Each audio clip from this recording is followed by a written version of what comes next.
I do want to shift gears before we wrap up and talk a little bit about the GRE, because it Yeah, is being accepted by more and more schools. And if I remember yeah, correctly, Arizona was one of the first yeah.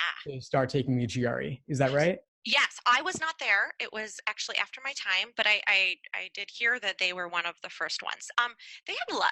Arizona actually, I think, initiated a lot of creative programs, um, and so it does not surprise me that they were one of the first ones. Yeah. They were all about access to legal studies, and of course, on the business side, you have to consider.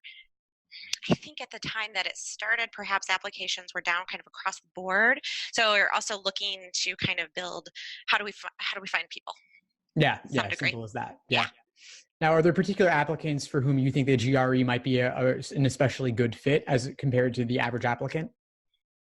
Um, the GRE is, I think it's tricky. Um, I would almost never recommend taking it instead of the LSAT. Almost. I think there are probably some circumstances that would be a better fit. But from the applicant perspective, purely from an options basis, you want to have all the options in the world that you can create for yourself. And by taking just the GRE, you're certainly limiting those options because there are only, you know, 30 or so schools in the 30s. So from that perspective, I would certainly advise clients to take the LSAT. There are exceptions, and I have not run into any of those exceptions. Okay. But perhaps for a non-traditional candidate who has otherwise demonstrated that they will do very well in law school somehow, some Right. kind of strong other academic indicator.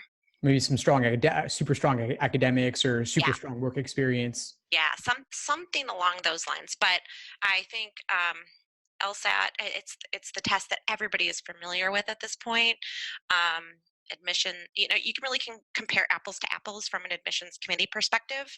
Everything else is really very variable, including GPA, different schools, different courses, different everything. But the LSAT is really apples to apples, and so it's a little bit easier. So um, I would definitely advise for the LSAT, but once again, it is um, individual, and certainly be a case where the GRE would be a good option.